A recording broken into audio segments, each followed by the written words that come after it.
Patricia Gomez-Talami, pas simple de s'installer sur nos petits fauteuils, avocate associée spécialisée en droit social au cabinet PDGB.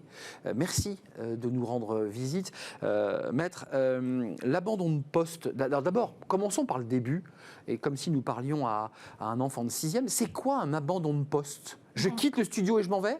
Bonjour Arnaud. Bonjour. Alors l'abandon de poste n'est pas défini légalement. Donc, c'est le fait pour un salarié d'être en absence injustifiée, sans motif légitime. Donc, effectivement, si subitement vous quittez le plateau, soit vous avez une raison valable, soit ce n'est pas le cas. Une très forte envie, comme on dit. Donc, il n'y a pas de cadre juridique. Ça veut dire qu'un salarié qui ne pourrait pas apporter le justificatif d'un arrêt maladie pourrait être considéré par son employeur comme un abandon de poste et donc pourra être victime d'un licenciement, subir un licenciement pour faute grave.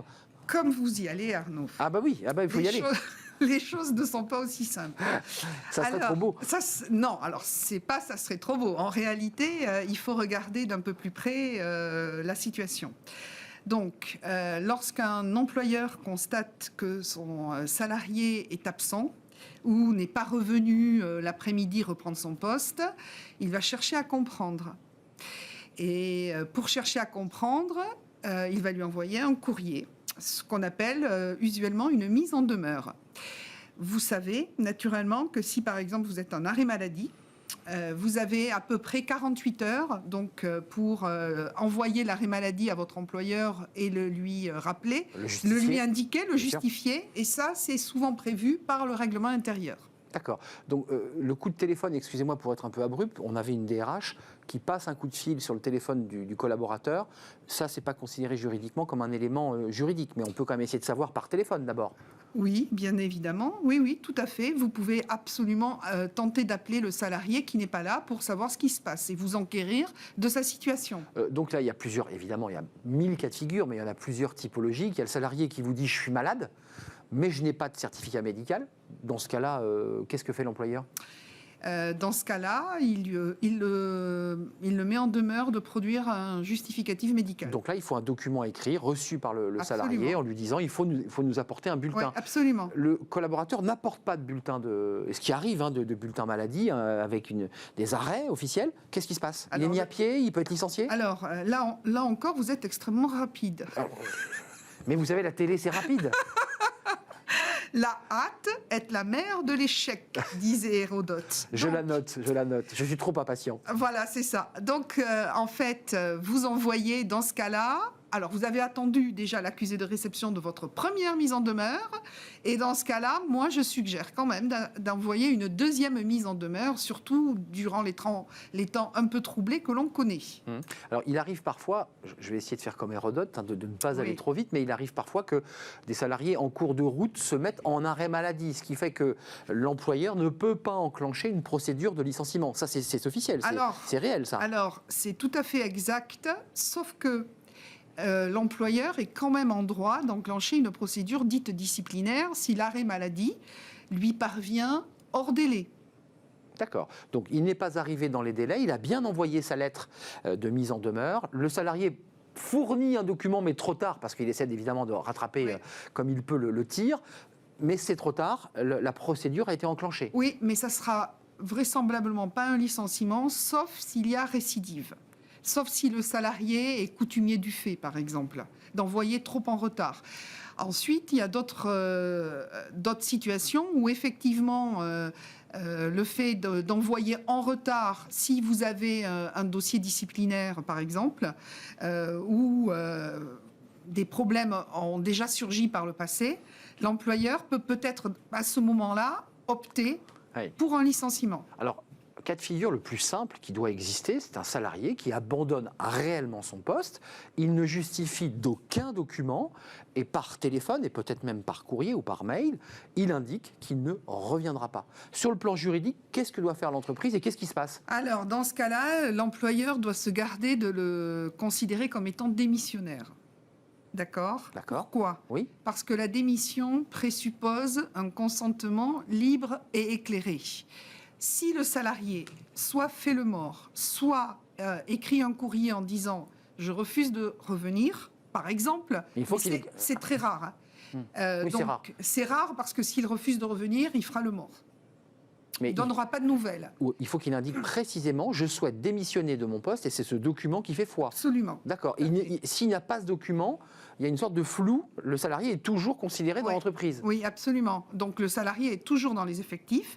L'employeur ne peut pas le considérer comme démissionnaire, petit 1. Et l'employeur ne peut pas, par exemple, prendre acte de la rupture du contrat de travail au tort du salarié. Excusez-moi d'être concret, mais il ne peut pas non plus le remplacer à son poste de travail. Il a impérativement besoin de ce poste. Il trouve un collaborateur pour le remplacer. Comment il fait? Il peut le remplacer? Est-ce que la direction du travail, enfin la directe, autorise ce genre de choses? Alors, vous avez absolument un motif de recours de ce qu'on appelle un contrat à durée déterminée, qui est le remplacement d'un salarié absent. Donc ça, c'est possible. Absolument.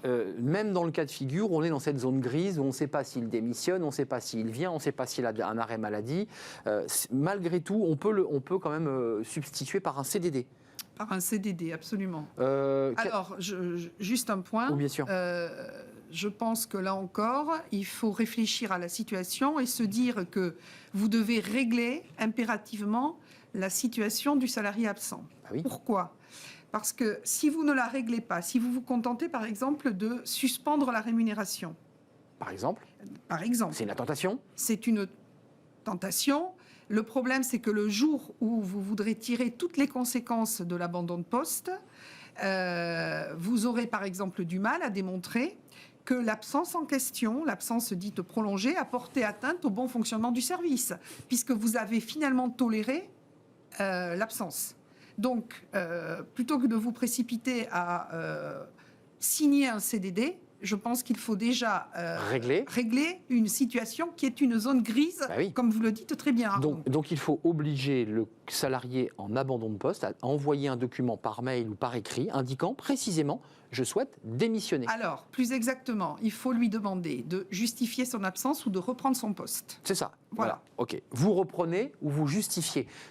Puis retour, je n'ai pas de bulletin médical le justifiant, vous n'avez pas repris votre poste, j'en conclus donc que je peux engager une procédure de licenciement envoyée par courrier. Oui. Tout ça est long quand même. Ça peut durer 15 jours, 3 semaines, oui. C'est effectivement, ça. Vous avez raison. Donc c'est une zone grise. Ouais.